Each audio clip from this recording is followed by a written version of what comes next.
वृंदा देवी, यमुना देवी, देवी गंगा, आप तीनों क्या इस समय? आपने तो गौचारण के लिए आना ही छोड़ दिया है प्रभु। हम सबको आपकी स्मृति बहुत सताती है। वृक्ष, वनस्पतियां, फूल, फल, पत्ते सभी आपको स्मरण करते हैं गोपाल। अब फिर से वन आना आरंभ कर दीजिए श्री कृष्ण। हमें अपने दर्शनों से वंचित मत कीजिए। आपने तो मुझे वचन भी दिया था ना प्रभु कि मैं आपके लीलाओं की साक्षी बनूंगी। फिर मुझसे ये सौभाग्य क्यों छिन गया?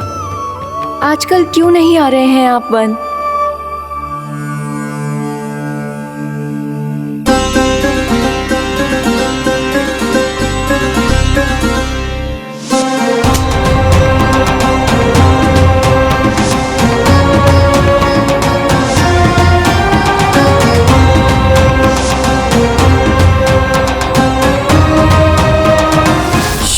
भैया उठ जाएंगी।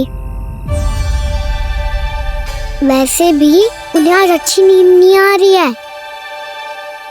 पर एक बार तो कह दीजिए प्रभु, आप फिर से आना आरंभ कर देंगे। अपनी लीलाओं के लिए, अपने दर्शनों के लिए हमसे अनंत प्रतीक्षा नहीं करवाएंगे आप? मैं अवश्य आऊंगा। कृपया अभी आप सब जाइए, मैया जागने वाली है।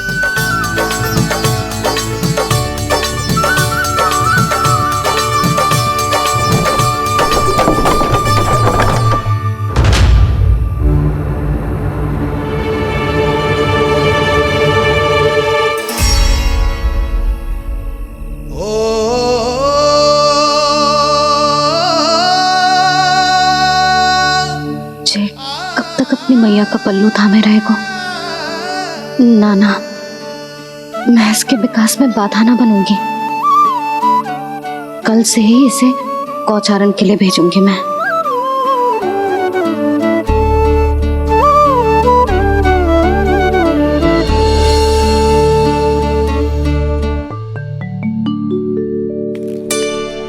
मैं तो कहता हूँ इससे उत्तम मूल्य यहाँ तो क्या पूरे मथुरा में नहीं मिलेगा। सुबह सुबह का समय है, व्यापार कर लो मेरे साथ। व्यापारी जी, हमें मथुरा के व्यापारी पे भरोसा ना है, तो हमें तो क्षमा करो।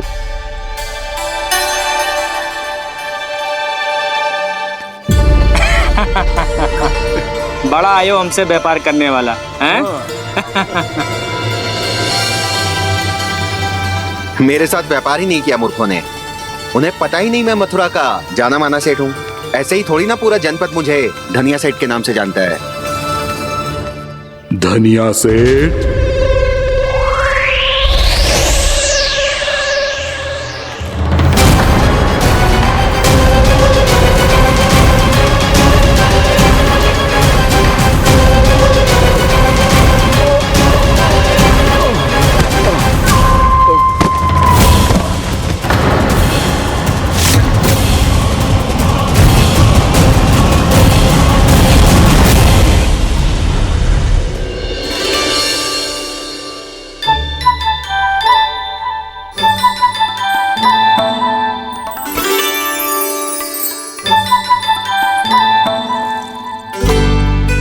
तुझे कछु चाहिए?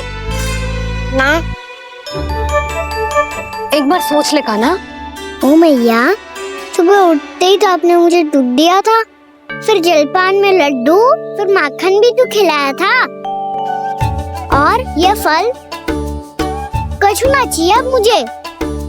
एक बार फिर से सोच ले का ना। आज तू जो मांगेगो ना मैया देगी, और मैं कोई प्रश्न भी ना पूछूंगी। मेरी प्यारी मैया, आप तो बिना मांगे ही सब कुछ दे देती हो। अच्छा मेरो प्यारो लल्ला। मेरो प्यारे लल्ला। नटखट, मैया की नकल उतार तो है। नटखट, मैया की नकल उतार तो है। मेरी मैया बहुत अच्छी है, सब कुछ देती है मुझे। मेरी मैया बहुत अच्छी है, सब कुछ देती है मुझे। मुझे मैया से बहुत सारा लाड़ दुलार चाहिए। मुझे मैया से बहुत सारा लाड दुलार चाहिए। और बहुत सारा प्रेम भी चाहिए, और बहुत सारा प्रेम भी चाहिए, और बन जाने की आज्ञा भी चाहिए। और बन जाने की आज्ञा भी चाहिए। ठीक है, तो दे दी। सच्ची मैया? गाना चलो ना।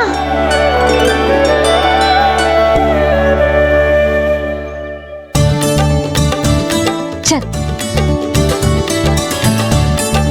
रुक रुक रुक रुक, अभी आई।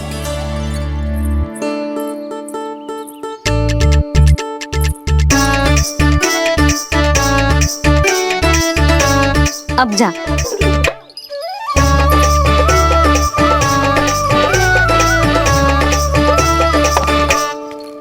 आज तो जाना ही पड़ेगा।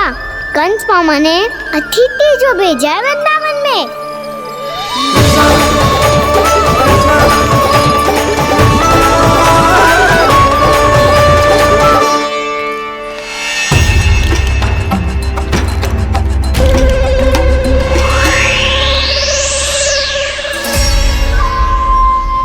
अरे व्यापारी जी, फिर आ गए तुम? हैं? हमने तुमसे कहा हमें तुम्हारे साथ व्यापार ना करना है, तो फिर ना करना है। बार बार आप स्वयं भी तंग हो रहे हो और हमें भी तंग कर रहे हो। आपको चाहिए क्या बताओगे? नंद भवन। हाँ? हाँ? नंद भवन? बस इतना ही जानना चाहता हूँ कि नंद भवन कहाँ है। सोचा इस गांव में आया हूँ तो नंदराज से मिल लूं। अच्छा अच्छा, तो तुम फिर सीधे जाओ और सीधे जाके उल्टे मुड़ जाना, और फिर आगे से दाहिने दिशा में मुड़ जाना। जहां मार्ग समाप्त होगा वहीं सामने मिल जाएगा तुम्हें नंद भवन। अच्छा अच्छा, धन्यवाद। सुनो, पर इस समय नंद जी घर पे ना है। मुझे तो उनके प्यारे पुत्र से मिलना है।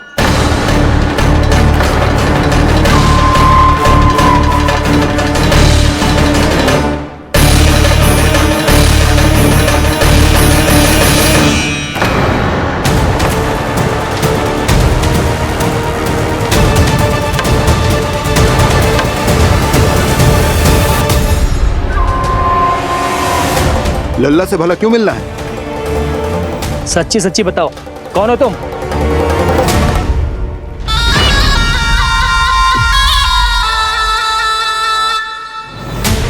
सच बताऊं? हाँ बताओ। हम वृंदावन वाले हैं। ना तो असत्य बोलना प्रिय है, ना सुनना। कछु तो गड़बड़ है तुम्हारे व्यवहार में। स्वयं बताओगे या हम बुलवाएं?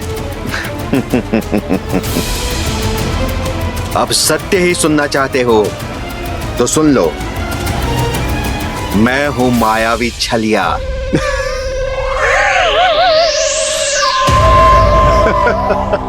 छलिया और तुम? तनिक अपना मुख तो देखो, चलिए ऐसा दिखतो है का? तो कैसो दिखतो है? जैसो भी दिखतो है, लेकिन ऐसो ना दिखतो। भानु, मैंने एक बात सुनो है कि चलते बीच मार्ग में अगर कोई छलिया मिल जाए तो उसे पीछे पलट के ना देखना चाहिए। ना तो छलिया के जाल में फंसने में क्षण भर भी समय ना लगता है। सही सुना। अब पीछे से तुम दोनों का नाम पुकारूं तो मुड़ना मत।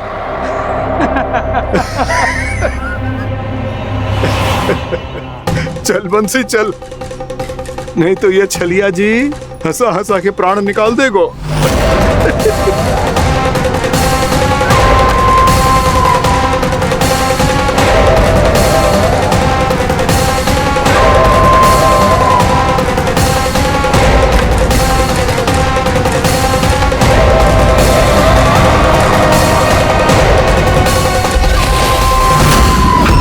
भानु,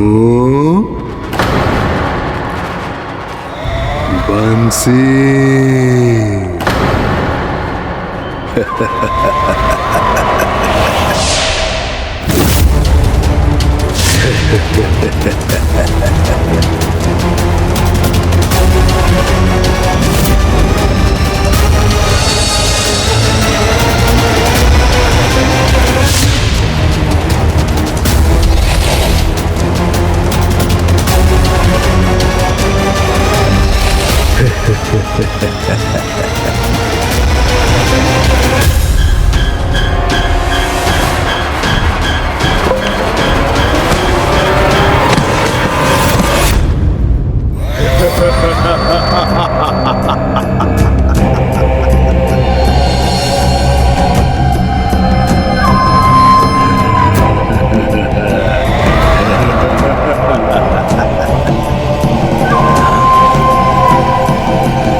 रूप स्वरूप में तो ये थोड़ा ठीक ठाक है।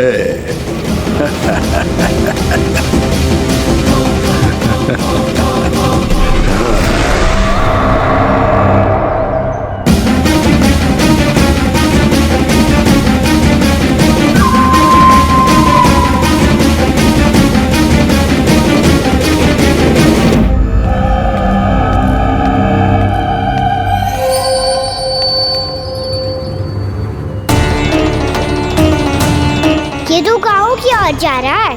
गाँव वालों के प्राण संकट में पड़ जाएंगे। अरे शीघ्र करो, तुम सबके कारण पहले ही विलम्ब हो गए है आज। हाँ, मैं भी यही सोच रही थी, कहीं खाना गोचारण के लिए न चले गए हो। नाना मौसी ऐसे ना बोलो। हाँ तो फिर किसी दिन किसी कार्य में मन ना लगेगा।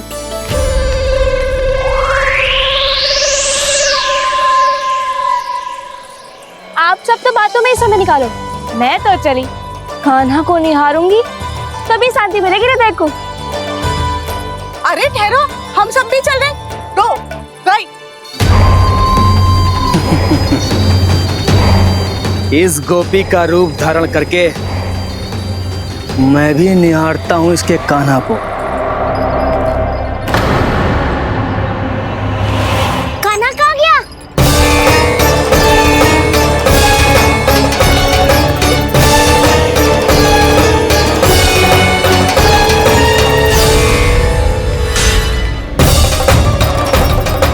जानकी,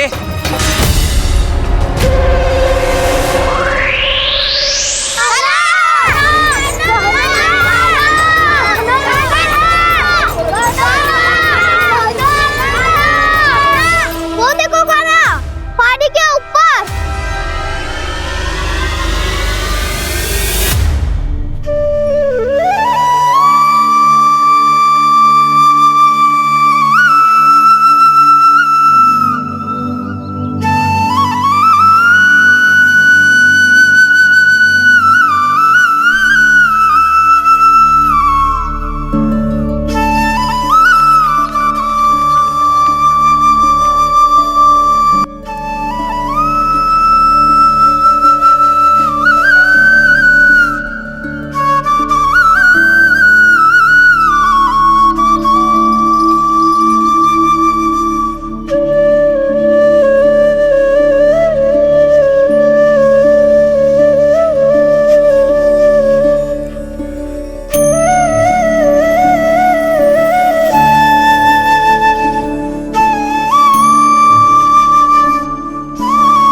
ये तो कान्हा की मुरली की धुन है।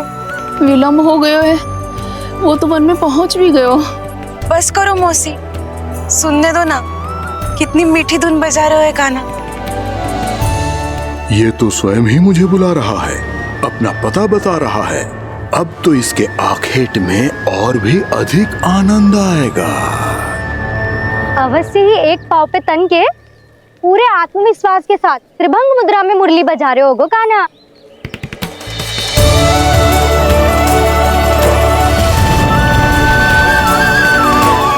हाय, कितना सुरीला बजाता है।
पे तन के पूरे आत्मविश्वास के साथ त्रिभंग मुद्रा में मुरली बजा रहे हो कान्हा। यहाँ तो सभी बालक एक पांव पर खड़े हैं, तो फिर इनमें से कृष्ण कौन है? अद्भुत प्रभु, जो छलिया सारे संसार को अपने छलावे में फंसाता है, आज आपने उसे ही फंसा दिया।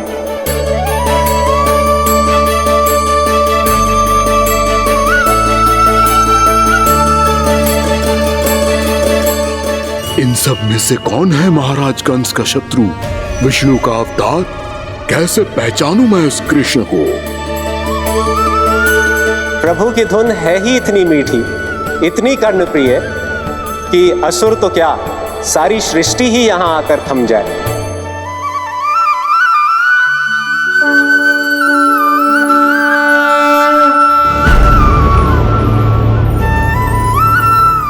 कहीं ये तो नहीं है वो मेरा शिकार, विष्णु अवतार?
अद्भुत प्रभु, अब तो आपकी धुन पर पहाड़ियां भी पिघलने लगी।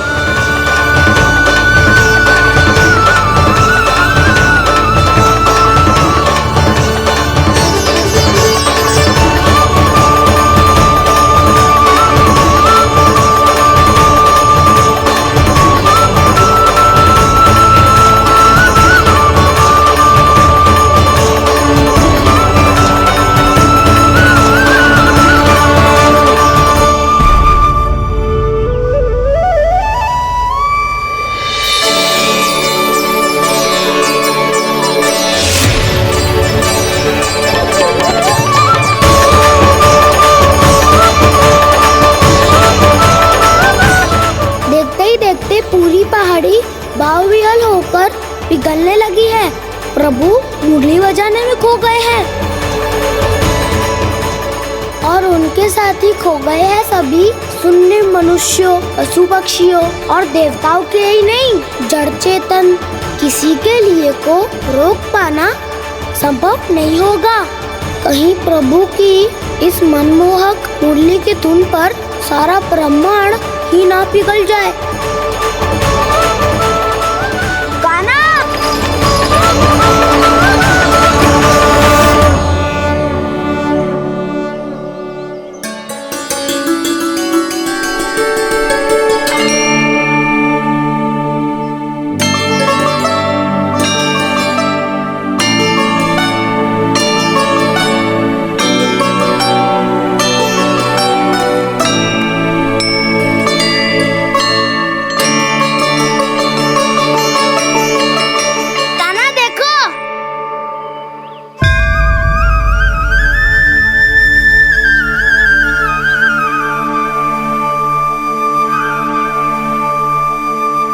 या तो आपके चरण का चिन्ह बन गया है प्रभु।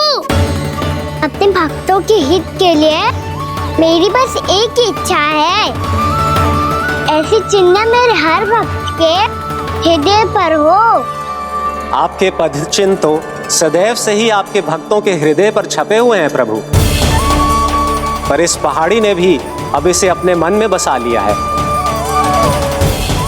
तो युगों युगों तक इस पहाड़ी को चरण पहाड़ी के नाम से जाना जाएगा। तो युगों युगों तक इस पहाड़ी को चरण पहाड़ी के नाम से जाना जाएगा। तो युगों युगों तक इस पहाड़ी को चरण पहाड़ी के नाम से जाना जाएगा।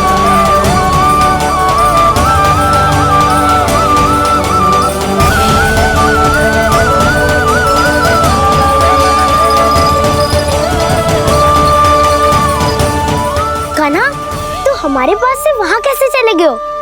हमें तो पता भी ना चलो। मैं कहीं ना गया था उज्जवल, और ना ही कहीं जाऊंगा।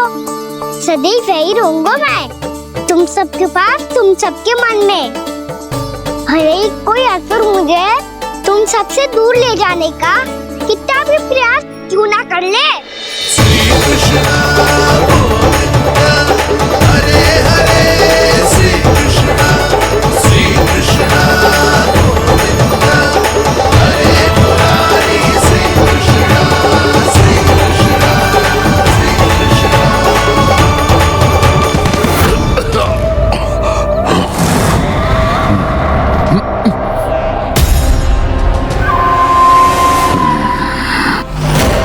भले ही कितनी भी लीला क्यों न रच ले वो, आज उस छलिया कहलाने वाले विष्णु का सामना सच्चे छलिया से होगा।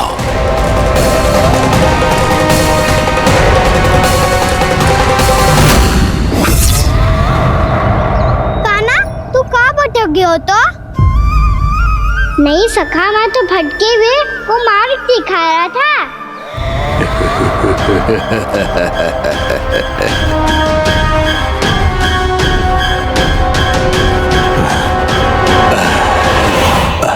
फिर से कहीं मत चले जाइयो, बहुत कठिनाई से फिर से तेरा साथ मिलो है हमें।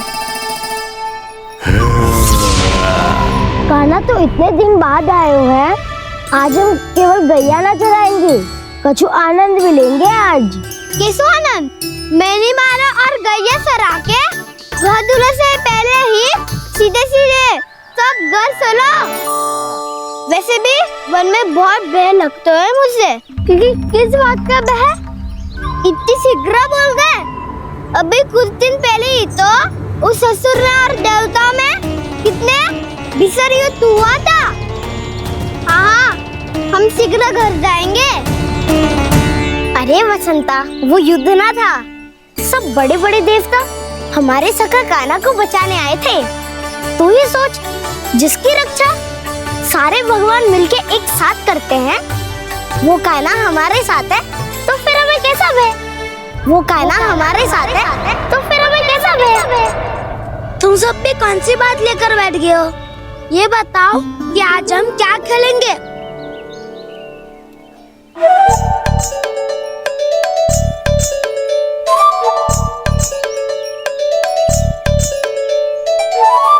चोर प्रहरी खेले? चोर प्रहरी? हाँ, इस पे एक जन प्रहरी बनते हैं और शेष बनते हैं सब चोर। और चोर का कार्य होगा भागना और छुपना, और प्रहरी का कार्य होगा चोर को पकड़ लेना। अरे वाह कान्हा, क्या खेल बताया है। इसमें तो बहुत आनंद आएगा। ये खेल भले ही तुम सब खेलोगे बालकों, पर आनंद तो मैं ही लूंगा।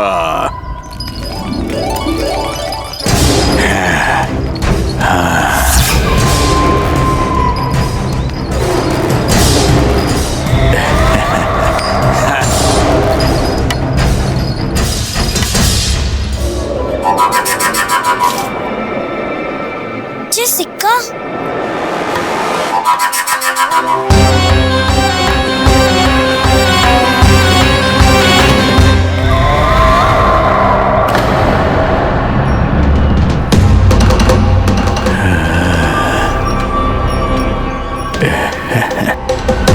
कौन है तुम? छलिया, मायावी छलिया।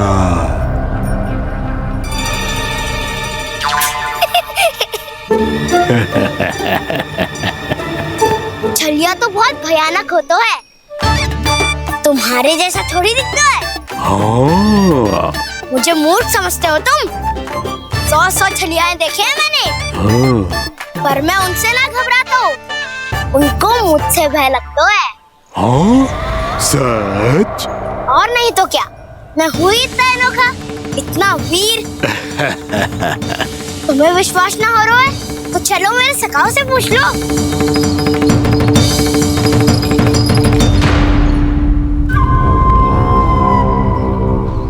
वहाँ क्या देख रहे हो? इधर देखो उज्ज्वल।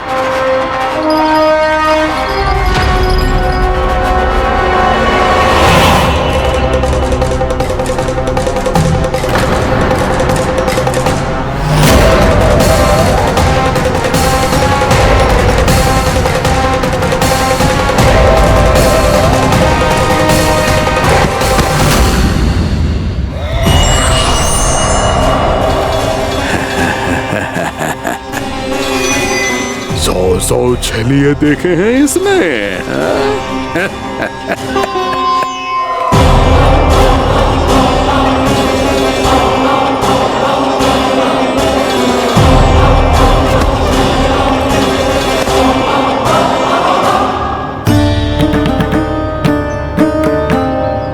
किसे देख रही हूँ कान्हा?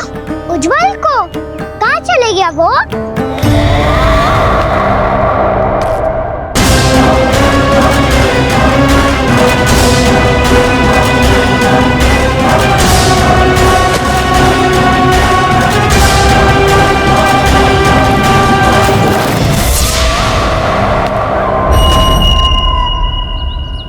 चिंता मत ही करो कान्हा, उज्ज्वल यहीं का ही होगा, आ जाएगा। क्या हो गया कान्हा? तूने कही थी ना कि हम चोर प्रहरी खेलेंगे, तो खेल क्यों ना रहो? तुम्हारी प्रतीक्षा कर रहे थे। वैसे तुम कहाँ रह गए थे?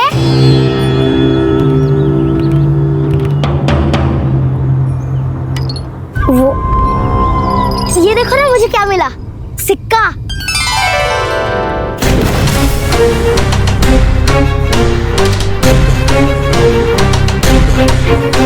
दीदी दिखा दिखा।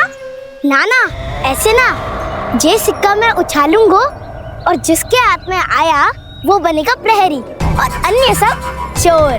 विकार है। यदि मैं प्रहरी बन गया तो बहुत सरलता से इस कृष्ण को पकड़कर गुफा में ले जाऊंगा और वहीं इसकी हत्या कर दूंगा। इसे इसके ही यंत्र में फंसाना होगा मुझे।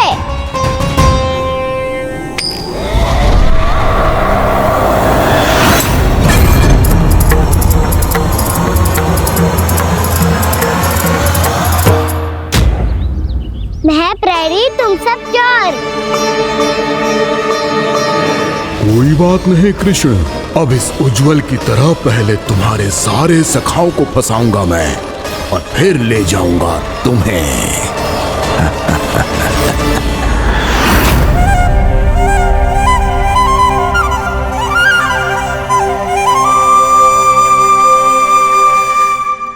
चलो खेल आरंभ करें।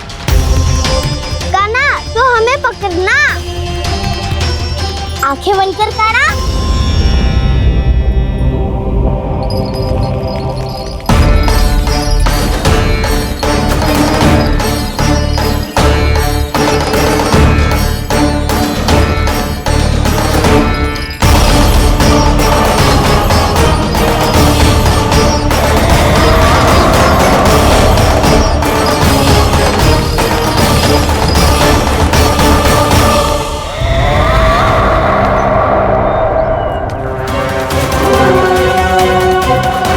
अकेला रह गया ये, अब फंस गया ये। सुबल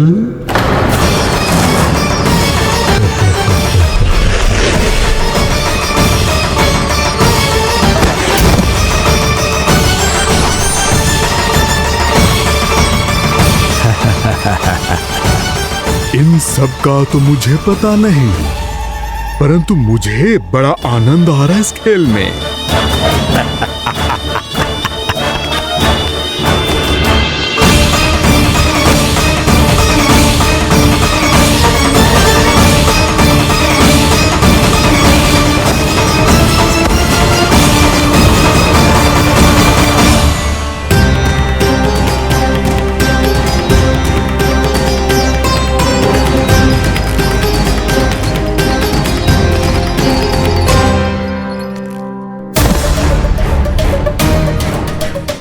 बसंता,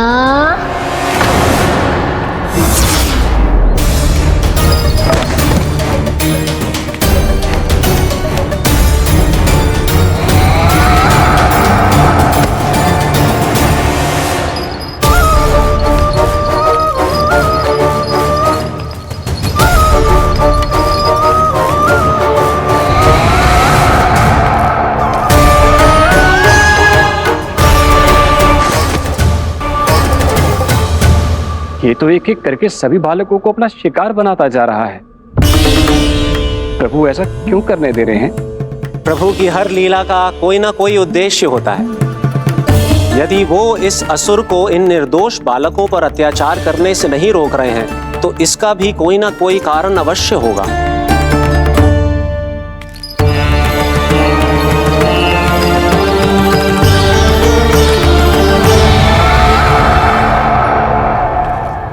श्री दामा,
अब केवल 2 ही बालक शेष बचे हैं।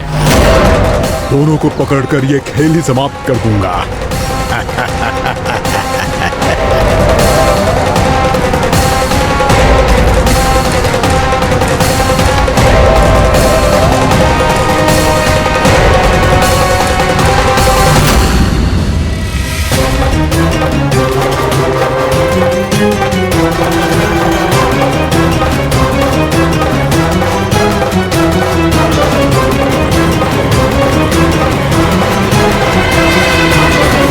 ये तो छलिया है, मायावी छलिया। मेरे सभी सखाओं को शिकार बना लिया इसने। मैं इसे नहीं छोड़ूंगा। कान्हा, कान्हा,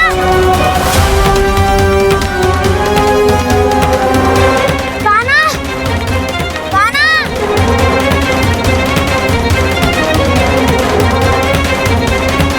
कान्हा। ताऊ,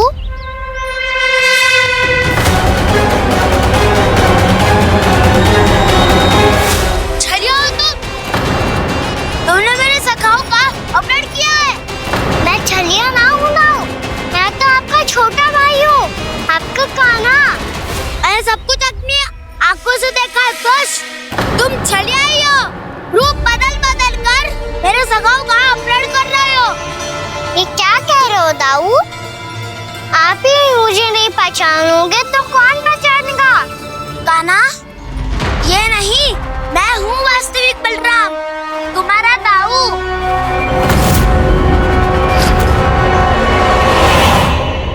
इसके बहकावे में मत आना कान्हा, यही है चलिए।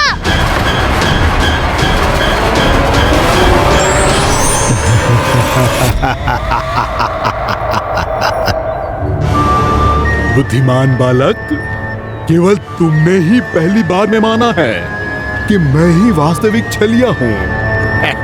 पर हम तुम इसी क्षण हमारे सखाओं को मुक्त कर दो।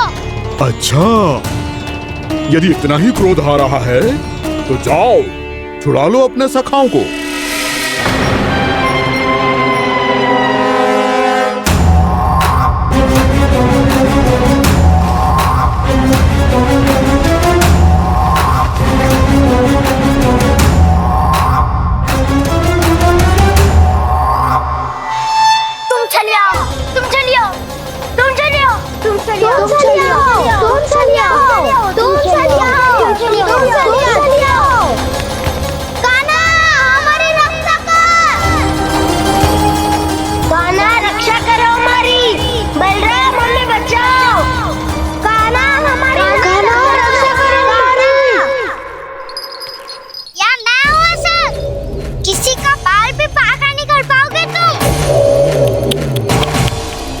बालक, पर मैंने तो पहले ही तुम्हारे सखाओं को उस कंदरा में पहुंचा दिया है। बेचारे इस समय घबरा के रो रहे होंगे, सहायता की भिक्षा मांग रहे होंगे। जानते हो तुम उन सबका अपहरण क्यों कर पाए? क्योंकि मैंने तुम्हें करने दिया, ताकि मुझे तुम्हारा सामना करने के लिए विकास मिल सके। अच्छा। जाओ, आप जाके सखाओं को बचाओ। इस दुष्ट के लिए मैं पर्याप्त हूँ।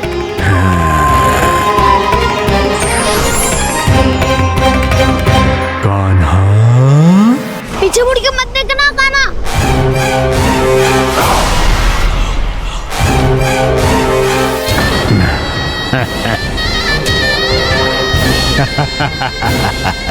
अपने सखाओं की तरह अब तुम भी फंस गए कृष्ण।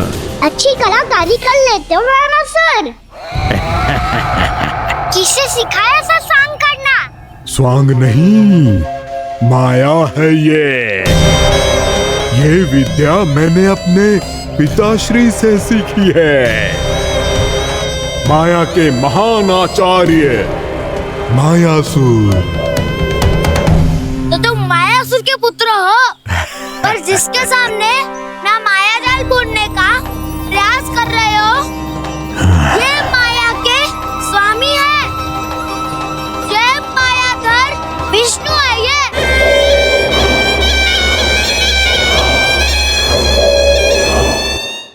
जिसके सामने माया जाल बुनने का प्रयास कर रहे हो, ये माया के स्वामी है। ये मायाधर विष्णु है। ये अच्छा, तो होते रहे। मैं तो इनकी हत्या करने आया हूँ और हत्या करके ही जाऊंगा। जाओ, आप सखाओं को बचाओ, मैं इनका सामना कर लूंगा। पर कान्हा, अभी आप ही ने तो कहा था माया का स्वामी हूँ मैं।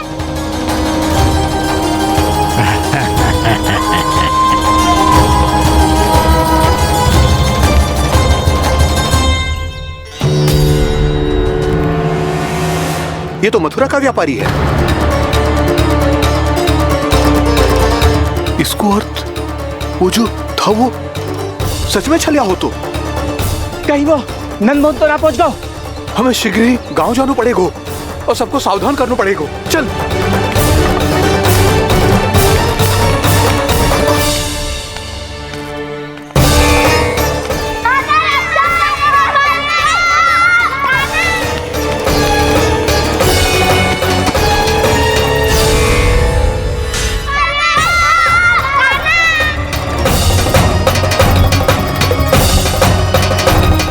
यदि तुम्हें लग रहा है कि मेरे छल के वार से बच गए हो, तो मुझसे भी बच जाओगे। ये तुम्हारी सबसे बड़ी भूल है कृष्ण।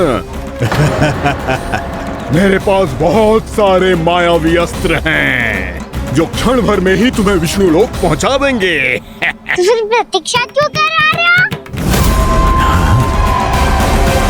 बालक, मैं परिहास नहीं कर रहा हूँ। मुझे पता है, तभी तो कह रहा हूँ शीघ्र दिखाओ ना। मुझे तुम्हारे सारे मायावी अस्त्र देखने हैं। कैसे बालक हो तुम? मैं यहाँ खेल दिखाने नहीं आया हूँ। तो समय व्रत क्यों कर रहे हो ब्रह्मासुर? जो करने आए हो वही करो ना। अब देखो कैसे तुम्हारे प्राण एक ही वार में इस देह का साथ छोड़कर उड़ जाएंगे।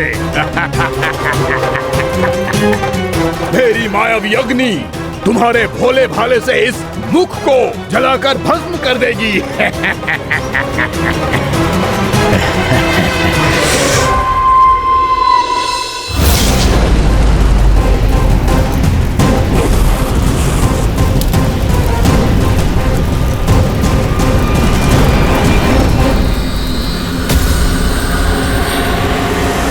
कह रही हो ब्रह्मासुर? भोला भाला तो दिखता हूँ मैं, मैया भी यही कहती है।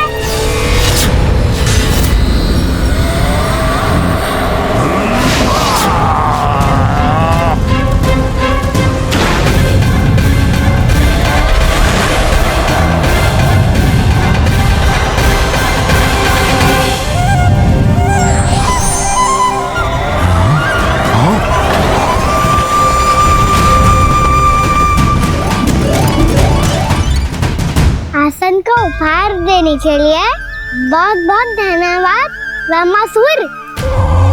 बहुत समय से खड़े खड़े थक गया था मैं।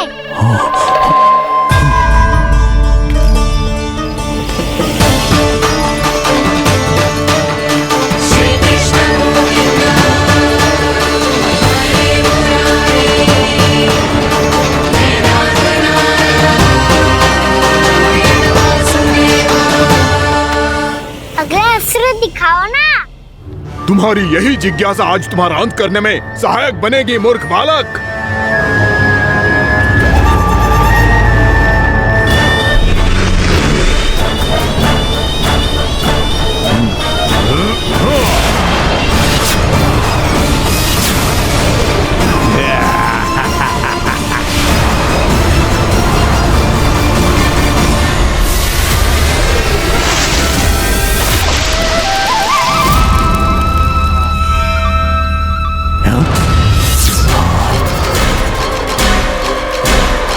अच्छा, पर प्रक्षालन करना चाहती थे तो पहले क्यों नहीं बताया? मुस्कुराना बंद करो। तुम्हारी ये हंसी मुझे कांटों की तरह चुभ रही है। पर मैया तो कहती है कि मेरी मुस्कुराहट फूलों की तरह है।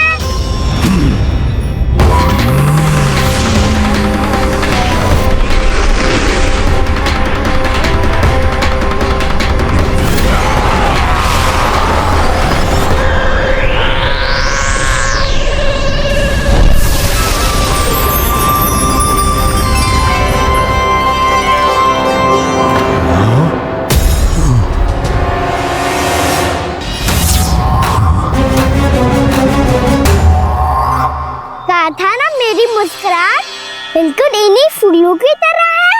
और तुम कर क्या रहे हो ब्रह्मासुर? कभी आसन दे रहे हो, कभी पद प्रक्षालन कर रहे हो और अब फूल भी चढ़ा दिए। तुम मुझ पे वार करने आए हो कि पूजा करने? तुम्हारी पूजा तो मैं अब ऐसी करूंगा कि तुम मृत्यु के बाद भी मुझे भूल नहीं पाओगे बालक।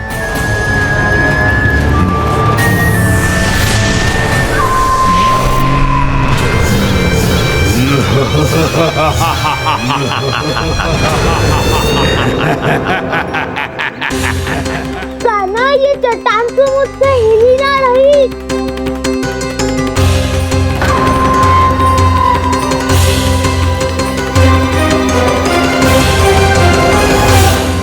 अभी कंदरा के अंदर कुछ क्षणों में ही प्राण वायु समाप्त हो जाएंगे।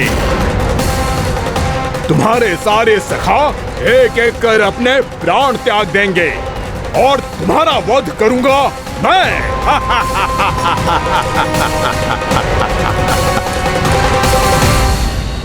अरे सब जन बच के रहना। छलिया आया हुआ है वृंदावन में। अरे छलिया आ गया है। वृंदावन में मायावी छलिया। अरे क्या हुआ? कौन छलिया? मायावी छलिया, सबको छलता है वो। हाँ, कुछ भी कर सके है वो। बहुत भयानक। अरे भानु, ठहर जरा, क्या हुआ? बहुत भयानक है वो, बच के रहना सब लोग। अरे भेष बदल ले तो है वो। हाँ। क्या हुआ? छलिया है वो। अरे मेरी बात तो बताओ। रानी भाभी, रानी भाभी, कान्हा घर पर ही है ना? ऐसे भड़बड़ा क्यों रहे हो? कोई भूत देख लियो है क्या? भूत ना भाभी, छलिया से भेंट हो गई। सच्ची का मायावी छलिया है भाभी। क्या उल्टा सीधा बोले जा रहे हो? ठीक से बताओ। अब बोलो भी। वो कान्हा के पीछे पड़ो है वो। मेरे लल्ला के पीछे? हाँ रानी भाभी, हमारे अचेत होने से पहले हमने उसे ये कहते सुना था कि वो वृंदावन आने वाला है कान्हा से मिलने। हे नारायण, मेरे कान्हा की रक्षा करना। जसोदा जी, जे मायावी छलिए से बचना बालकों के बस की बात ना है। जीजी, बालक वन में अकेले ही हैं।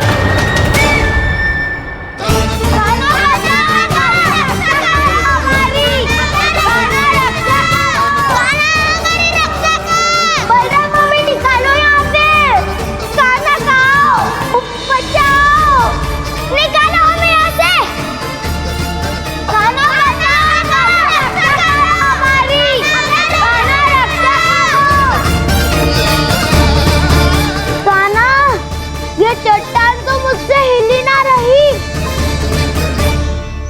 यदि मैं माया का स्वामी हूँ तो आप भी बल के स्वामी हो। ताऊ, अपनी क्षमता, अपना सामर्थ्य स्मरण करो।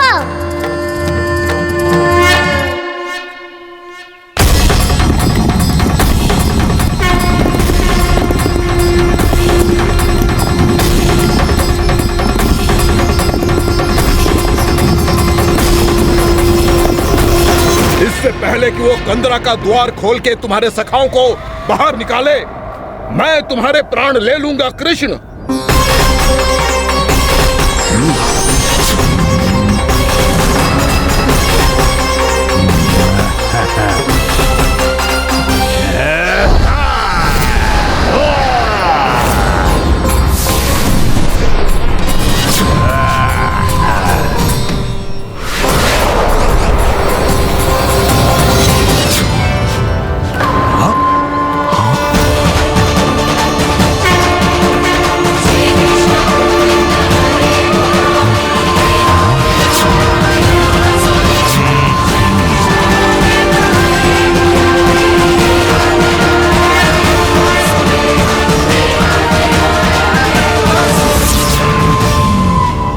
कितनी पूजा करोगे ब्रह्मासुर?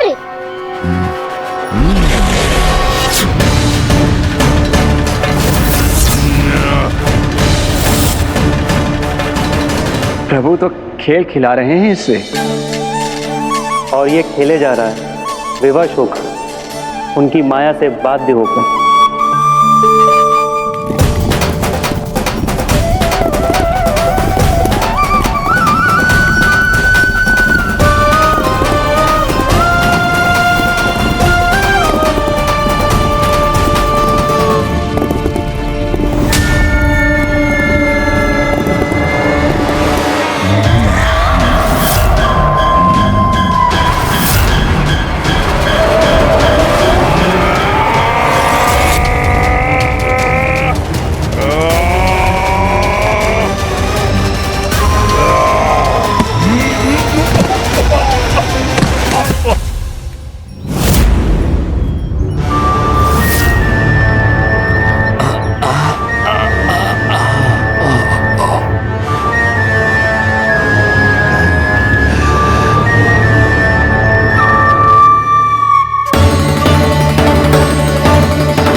जो प्रभु के सामने माया करने आया था, वो स्वयं को ही माया में उलझा हुआ पा रहा है। नारायण नारायण। लो, अब तो तुमने दंडवत प्रणाम भी कर लिया, माया भी कथा भी उपहार में दे दी। तुम चाहते क्या हो ब्रह्मासुर? मेरी शरण में आना है क्या?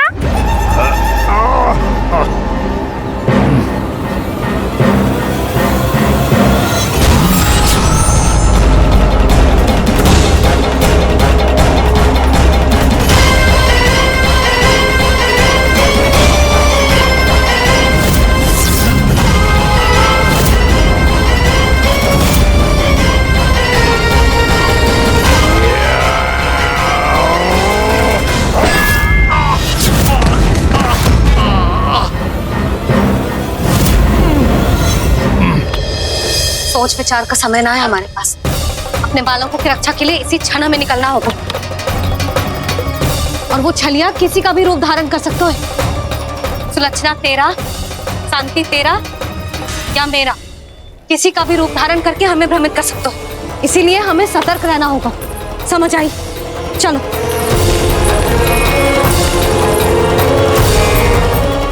अभी भी समय है रामासुर, समझ जाओ। यदि मैया आ गई तो बात गड़बड़ हो जाएगी।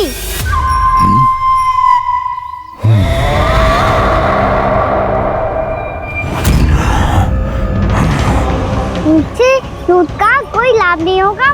रामासुर, स्मरण करो तुम कौन हो। मायासुर का पुत्र हूँ मैं, अपने स्वामी महाराज कंस का सेवक हूँ, और तुम्हारा हूँ मैं काल।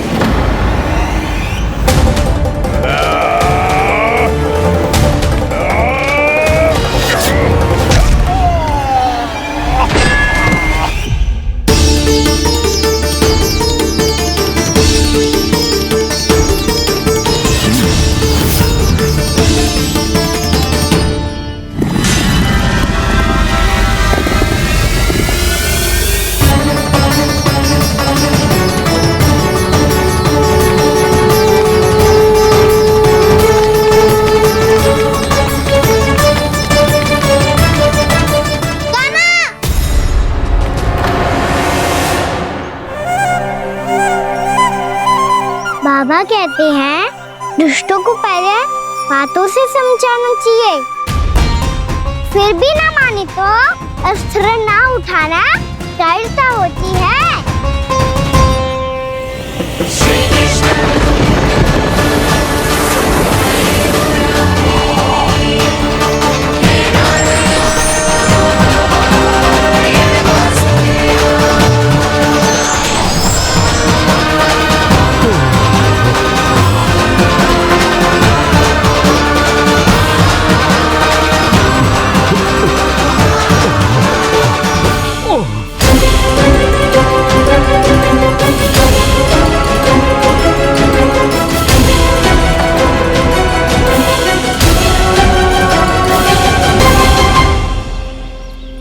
पता था मुझे, अपने बाबा के स्वरूप को हानि नहीं पहुंचाओगे। सही कही तुमने। पिता की छवि ही पिता के समान भी आनंदीय होती है। रामासुर, रामासुर। ये मैं अपने वास्तविक रूप में कैसे आ गया?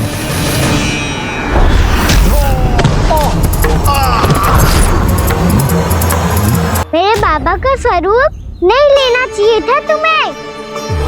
मैया ने सिखाया है भूल को क्षमा किया जा सकता है, पर जानबूझ के किए गए अपराध के लिए दंड ही एकमात्र विकल्प होता है। ये बार बार अपनी मैया का नाम ले रहा है। यदि मैं वो स्वरूप लूं तो अपनी मैया पर वार नहीं कर पाएगा ये।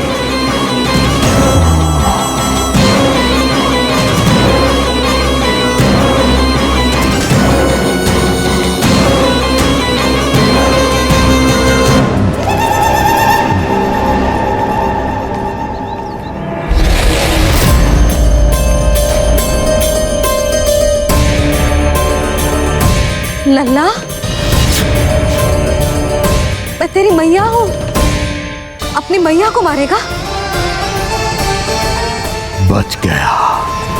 समझाया था, पर तुमने एक बार फिर से मूर्खता कर ही दी।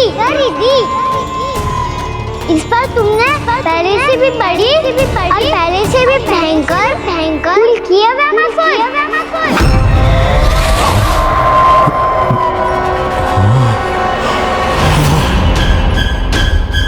ये क्या हो रहा है मुझे?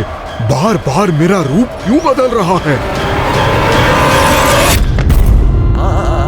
ममता को समझे बिना अधिक समय तक मैया का स्वरूप हरण करके नहीं रख पाओगे रामासुर।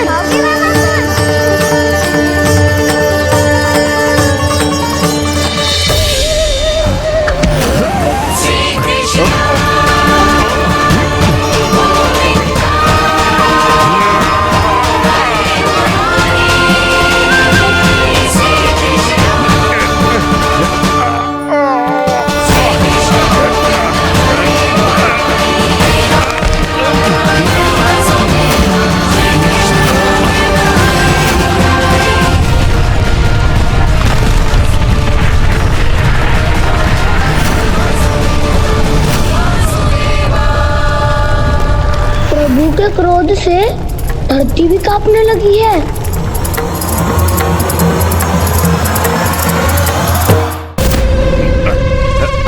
पुत्र को मारने के उद्देश्य से एक माँ का रूप लिया तुमने। ये ममता का और मेरी मैया का घोर अपमान है रावणासुर।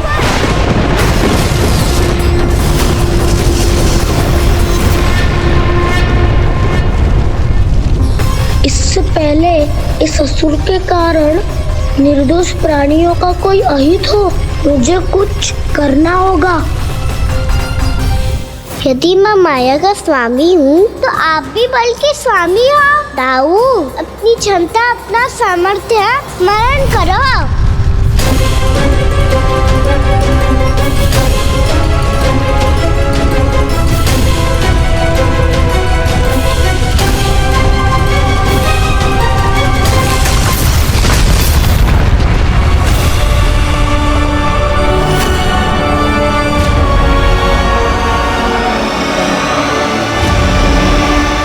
अद्भुत बलदाऊ, अद्भुत।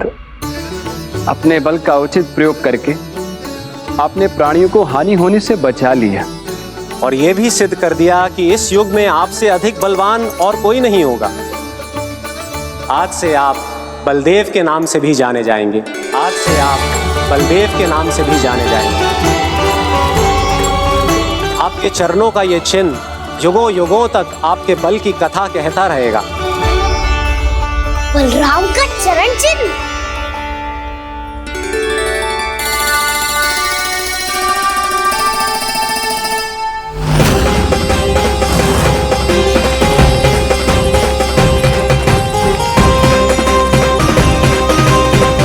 मेरी माया से आज तक कोई नहीं बच पाया है। एक बार मुझे छोड़कर देखो, फिर पता चलेगा कि मैं हूँ कौन। पहले ये तो देख लो कि मैं कौन हूँ।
बहुत समय पहले की बात है। बहुत बड़े भूमाकर राज करते थे तुम्हें मान राजा भीमम के नाम से जाना जाता था।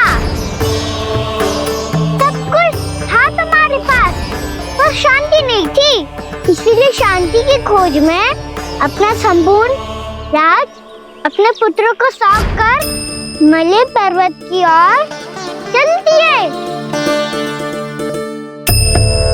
अनेक वर्षों की तपस्या के बाद तुम्हारे तप की कीर्ति चारों ओर फैलने लगी और फिर सच्चे तपस्वी के रूप में तुम्हारी ख्याति से प्रभावित होकर महर्षि उलट तुमसे भेंट करने आए।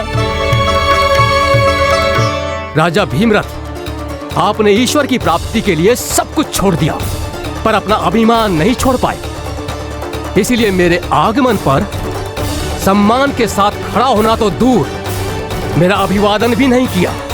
अभिमान तपस्वी का गुण नहीं होता है राजन, अभिमान राक्षसी गुण है। इसलिए मैं आपको श्राप देता हूँ कि आप अगले जन्म में एक राक्षस के रूप में जन्म लेंगे, एक राक्षस के रूप में जन्म लेंगे। मुझे क्षमा कर दीजिए महर्षि। मैंने जानबूझकर आपका अपमान नहीं किया है। मैं तो यहाँ पर शांति की खोज में आया था। अपने भीतर के संसार में गहरे सोच विचार में डूबा हुआ था मैं। मुझे क्षमा कर दीजिए महर्षि, मुझे क्षमा कर दीजिए। अपनी भूल का आभास प्रायश्चित की ओर पहला पग होता है। मैं अपना श्राप तो वापस नहीं ले सकता, परंतु आपको एक वचन अवश्य दे सकता हूँ। जब भी प्रभु नारायण का अवतार होगा, आपको उचित समय पे वो वरदान देंगे जिसकी आप लंबे समय से प्रतीक्षा कर रहे हैं।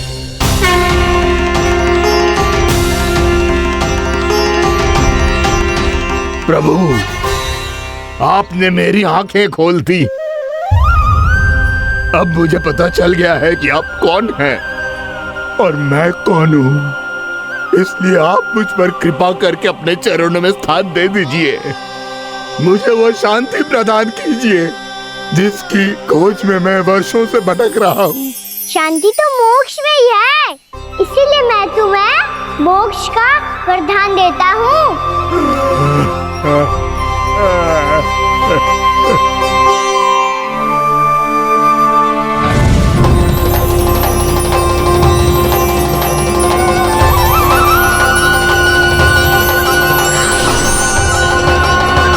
प्रभु की ये लीला सदैव स्मरण रखी जाएगी। इस स्थान को इनका आशीर्वाद मिलेगा और इस कंदरा को व्योमासुर की कंदरा के रूप में पहचाना जाएगा। भविष्य में अनेक ऋषि मुनियों की शरण स्थली बनेगी ये कंदरा। दीदी, ये कोई साधारण बालक ना है। ऐसा चमत्कार कोई साधारण बालक थोड़ी ना कर सकते हो। तुम सत्य कह रहे थे बलराम। गाना सच्चे में भगवान ही है, तभी तो सब देवता इसे बसाने और इसकी ओर से युद्ध करने आते हैं। तुम सब ऐसे आंखें फाड़ के क्यों देख रहे हो मुझे?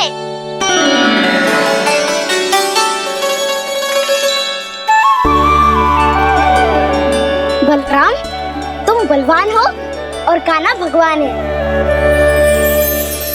दूर दूर तक कोई दिखाई न दे रहा है। ना जाने किस हाल में होंगे बालक। कहीं हम ही तो मार्ग ना भटक गए शीघ्रता के चक्कर में। अब तो एक पग भी ना चलो जा रहे हो। जल, किसी के पास जल है क्या? कंठ तो मेरा भी सूख रहा है मौसी। भाभी, निकट ही जमुना जी है, कहूँ तो वहाँ से जल ले आओ। मैं भी जा रही हूँ भाभी, एक से भले दो। हाँ चल, शीघ्रता से आओ। हाँ।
जानकी, जानकी, क्या होगा इसे? देखो ना जी, अब छलिया की सूचना मिलते ही हम सब बालकों को ढूंढने चली गई और ढूंढते ढूंढते सबको बहुत प्यास लगी आई जी। तो जानकी जमुना जी की नदी से जल लेने गई और उसने जमुना जी का पानी पिया और उसकी जेदशा हो गई। बालक कहाँ है? वो ठीक तो है ना? ऊपर ऊपर से सब ठीक है, पर भीतर से बहुत भयभीत है सब। जानकी तो बिल्कुल नीली पड़ गई है। लग तो है विष फैल गया है इसका पूरे तन में। मथुरा के सर्वश्रेष्ठ विदेह जी को बुलाया गया है उसके उपचार के लिए। जैसे ही इसने जल को मुंह से लगाया, ये गिर पड़ी चटपटाने का अवसर भी ना मिलो। हाँ वैद्य जी, और निकटी मृत पशु भी पड़े हुए थे। हाँ, मैंने भी अस्थियां देखी थी। इसका तो यही अर्थ हो सकता है कि समस्या वहाँ के जल में ही हो। वैद्य जी, आप रोगी की नाड़ी पे ध्यान दो ना। जे गोपिया क्या कह रही है उसे सुनने की आवश्यकता ना है। जब तक विष के कारण का पता नहीं चल जाता, हम उपचार कैसे कर सकते हैं रानी जी? जी, वो निकट ही यमुना जी में एक विशेष क्षेत्र है। ये सब उसी के जल की बात कर रही है। तब तो ऐसा भी हो सकता है कि किसी विषैले सर्प के काटने का प्रभाव हो। पर सर्प के काटने का चिन्ह ना है उसके तन पे। सर्प जब काटता है तब उसके दांत के चिन्ह बन जाते हैं। मुझे पता है, बड़े बड़े सर्प को काटते हुए देखो है मैंने। एक दिन अब बस कर उज्जवल, ये बड़ी बड़ी हाँकने का समय ना है। पर यदि सर्प ने ना काटा है, फिर जानकी की ये दशा किसने की? अवश्य किसी राक्षस ने की होगी। नाना, कोई विषैला पशु भी तो हो सकता है। यह अवश्य किसी महाविषैले सर्प के विष से हुआ है। सर्प ने भले ना काटा हो, लेकिन यह अवश्य ही किसी महाविषैले सर्प के विष के कारण हुआ है। कालिया नाग। कालिया नाग?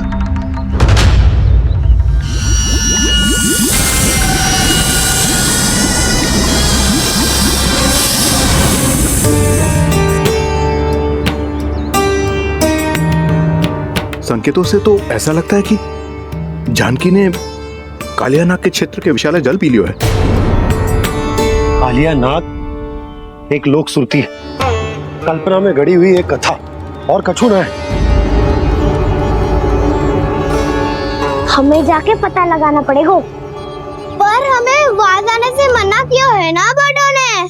उज्जवल सही कह रहे हो है। इस समय जानकी के स्वास्थ्य से अधिक महत्वपूर्ण और कछु ना है। जानकी हमारे लिए ही जलाने गई थी जी। ना मैं उसे जाने देती ना जैसा वो तो। वैद्य जी, आप शीघ्र कछु करो, कैसे भी कछु भी करो, पर इसके प्राण बचा लो। यशोदा, धैर्य रखो, श्री नारायण पर विश्वास रखो, वो सब ठीक करते हैं।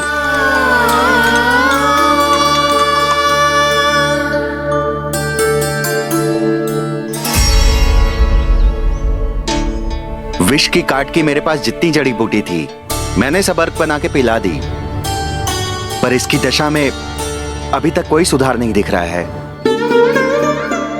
यह अंतिम जड़ी बूटी है। अगर इससे भी चमत्कार नहीं हुआ, तो फिर जो नारायण की इच्छा।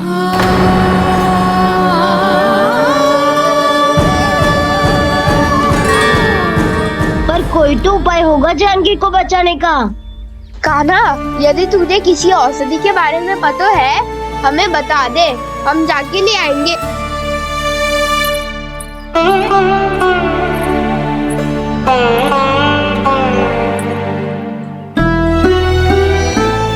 हे नारायण, हे प्रभु, मेरी जानकी के प्राण बचा ले प्रभु। या तो मैं अपने आप को कभी क्षमा न कर पाऊंगी। ये सारी मेरे ही कारण बनाई थी। उसकी रक्षा करो प्रभु, मेरी पुकार सुनो। कान्हा, तूने हमें वत्सासुर से बचाया था ना? और बकासुर से भी तो, और छन्ने से भी तो तूने ही बचाया था ना हमें। क्या ऐसा कोई उपाय ना है जानकी को बचाने का? धन्वंतरी,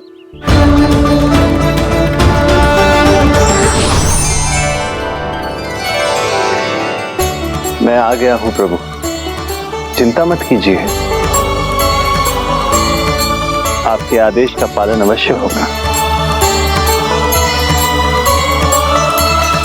यशोदा मैया,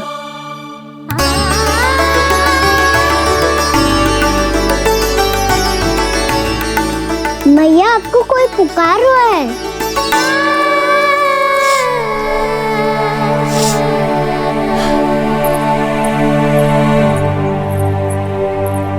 चिंता मत करो मैया, अब धन्वंतरी जी आ गए हैं और सब संभाल लेंगे। धन्वंतरी जी कौन है? जिन्होंने संसार का आयुर्वेद दिया, आरोग्य के देवता, वे श्री नारायण के अवतार।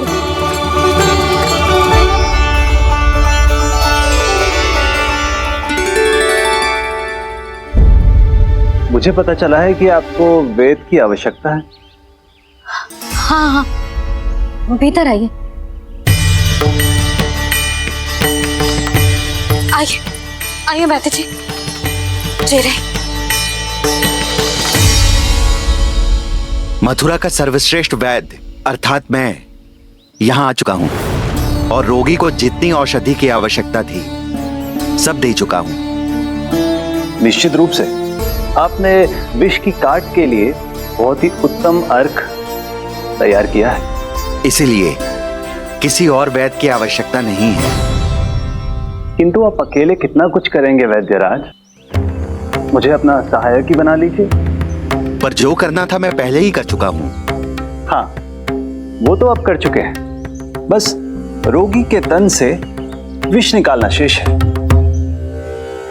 है ना वैद्यराज? हाँ हाँ, बस वही शेष है। इनके रक्त को विष रहित करने में मैं आपकी सहायता करूंगा। पहले ये संजीवनी मानी जाने वाली इन लाल फूलों की बूटी को भी घिसना है ना?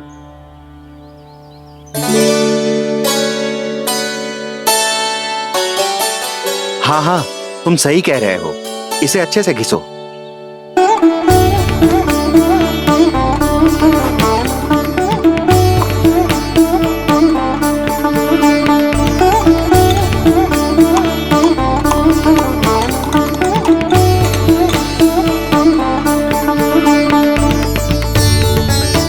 और ये नीले फूलों को भी तो मिलाना है ना? हाँ हाँ, अच्छे सहायक बन सकते हो तुम, ऐसे ही श्रम करते रहो।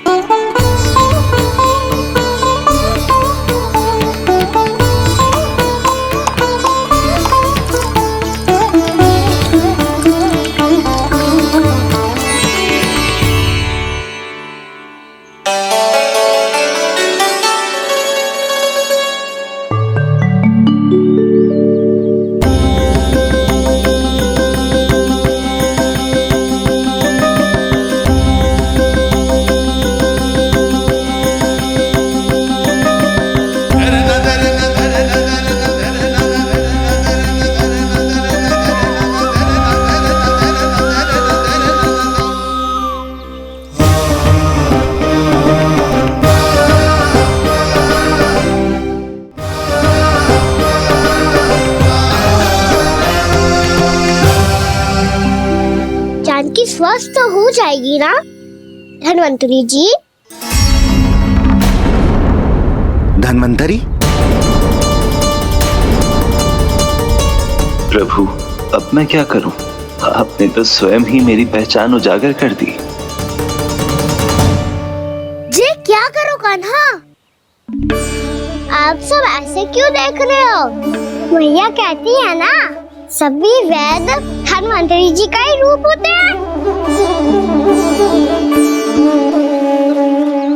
वाह कृष्णा, चतुर तो हो तुम। वैसे वास्तविक धन्वंतरी मैं हूँ, मेरा अर्थ है वास्तविक वैद्य मैं हूँ।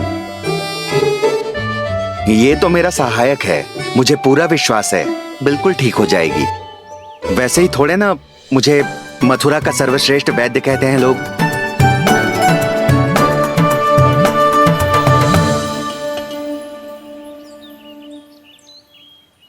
जसोदा भाभी, जसोदा जी, जानकी को चेतना आ गई। जानकी, जानकी, जानकी, तू ठीक है ना?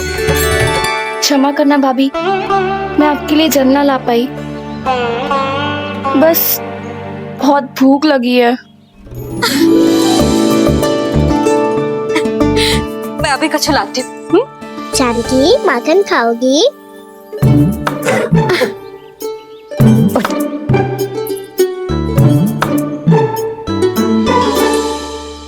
आजा, तू ही खिला दे लल्ला।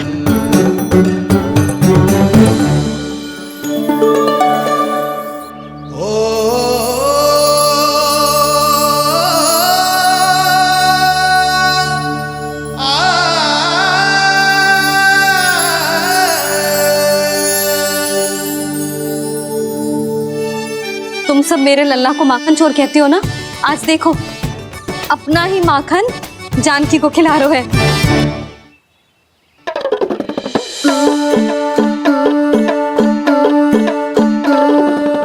थोड़ा और विश्राम कर लो। सदैव तुम हम सबकी सेवा करती हो, आज मैं तुम्हारी सेवा करूंगा। जानकी की जिज्ञासा तब हुई जब जय यशोदा काकी की सेवा कर रही थी, और अब देखो स्वयं भगवान ही इसकी सेवा कर रहे हैं। जानते हो इससे क्या सिद्ध होता है? जो भी यशोदा मैया की पूजा करेगा, अर्थात अपने माता पिता की सेवा करेगा, उनके साथ सम्मान से व्यवहार करेगा, ईश्वर स्वयं उसका ध्यान रखेंगे। कभी धन्वंतरी के रूप में तो कभी स्वयं कान्हा के रूप में। भक्त और भगवान का देखो कैसा ये अनुराग, स्वयं करे सेवा प्रभु, अद्भुत गोपी का भाग्य। प्रभु इन सब पृथ्वीवासियों से कितना घुल मिल गए हैं। ना तो ये प्रभु को भगवान मानते हैं और ना ही प्रभु अपने आप को इनसे सर्वश्रेष्ठ समझते हैं। अपने आचरण से ये सिद्ध कर रहे हैं कि ये सभी में हैं और सभी इनका ही अंश है।